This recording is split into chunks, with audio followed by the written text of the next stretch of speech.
আম্মা, আজকে কি কি রান্না করবো? ফ্রিজের মধ্যে কি কি আছে?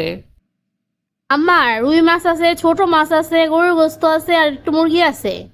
না না না না, গোস্ত রোস্ত রাইন্দো না, গোস্ত রোস্ত খাইতে খাইতে একদম জান শেষ। ঈদের দিনে থেকে খাওয়া শুরু হয়েছে গোস্ত, এরপরে তো দাওয়াত আছে একটার পরে একটা, আর গোস্ত টোস্তর কথা বললো না তো, গোস্ত দেখলে এখন আমরা বমি এসে পড়বো। আচ্ছা আম্মা, তাহলে কি মাছ রান্না করব? কি মাছ রান্না করব আম্মা? রান্ধো একটা একটা রানলেই হইলো। আচ্ছা ঠিক আছে আম্মা। আর শোনো, সাথে একটু সবজি টবজি রান্না করো। আচ্ছা আম্মা ঠিক আছে। আম্মা তো বললো যে কোনো একটা রান্না করতে, তাহলে এক কাজ করি, রুই মাছটা ভুনা করি, আর সাথে বিভিন্ন সবজিটা নিরামিষ রান্না করি। রান্না হইতে হইতে এদিকে কাপড়গুলো ধুয়ে ফেলি, অনেকগুলো কাপড় জমছে। ঈদের পর তো দাওয়াত খেয়ে এসে এসে শুধু কাপড়গুলো ফালাইছি এক একটা একটা করে, একটাও ধোয়া হয়নি, সবগুলো একবারে ওয়াশিং মেশিনে ধুয়ে ফেলি। ঈদের পর কাজগুলো একদম অনেক জমে গেল। কি রে বৌমা, তোরে না বললাম মাছ টাছ রান্ধে, তুই দিয়ে বড় মাছ রান্ধে রাখছস। এই রুই মাছের কি কোনো স্বাদ আছে? এই রুই মাছের স্বাদ আর গোস্তের স্বাদ তো একই। তুই ছোট মাছগুলো রান্ধতি পেঁয়াজ দিয়ে বেশি করে ঝাল করে ভুনা করে। আম্মা, আমি তো আপনাদের জিজ্ঞাসা করে নিলাম যে কি রান্না করব। হয়েছে হয়েছে, বাদ দাও, রাতে তাহলে গুড়া মাছ রান্না করো। আচ্ছা আম্মা ঠিক আছে। আমি না বুঝি না শাশুড়িরা বউদের সাথে এমন করে কেন।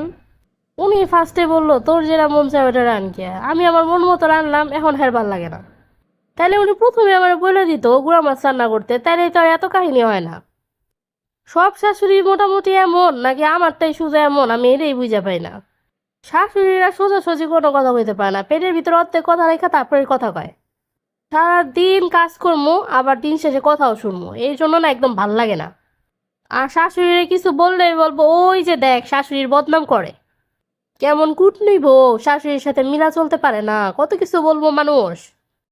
মা, তোর দাদি আমার সাথে যে খারাপ ব্যবহার করতো, আমার সব কাজে ভুল ধরতো, যেটাই করতাম এটাই তার কাছে খারাপ লাগতো। ঠিক মতো 3 বেলা খাইতেও দিত না, খালি কাজ আর কাজ করাইতো। গরুরে খাইতে দেওয়া, ধান সিদ্ধ করা, বাড়ি ঘর লেপা, কত কাজ যে করছি জীবনে। তাহলে তো মা তুমি অনেক কষ্ট করছো জীবনে। ছোটবেলা থেকে কষ্ট করতে করতে এই পর্যন্ত আমরা কত কাজ করছি, একটু হয়রান নেই। আর এখনকার ভাইয়া বেটিরা একটু একটু কাম করলেই একদম অবস্থা খারাপ হয়ে যায়। মা, তুমগো যুগের সাথে এখনকার যুগের তাল মিলালে কি হইব? এখনকার যুগের খাবার দাবার আর তুমগো যুগের খাবার দাবার, তুমগো যুগে যেসব ফ্রেশ খাবার দাবার আছিল, ওই খাবার দাবার যদি এখন থাকতো তাহলে তো হয়েছিলই। তোমরা যদি একবেলা খাইতা তাহলে তোমরা 2 বেলা না খাইলেও চলতো। আর এখন 3 বেলা খায়, 3 বেলা খাইলে ওইগুলোর মধ্যে সব ভেজালে ভরা, শরীরে আর উল্টা ক্ষতি করে। তুমি তোমার সময়ের সাথে এখনকার সময় মিলালে তো হইব না মা। কাম না করলে কত কথাই তো কোয়া যায়। না মা, তোমার এই ধারণাটা সম্পূর্ণ ভুল। আমি তো তোমার পেটের থেকেই হয়েছি, তুমি যদি আমার এখন কও 1 মণ ধান সিদ্ধ করতে, আমি তো 1 মণ কেন, আমি তো 2টা ধানও সিদ্ধ করতে পারবো না। তাহলে তুমি এটা কি করবা কও?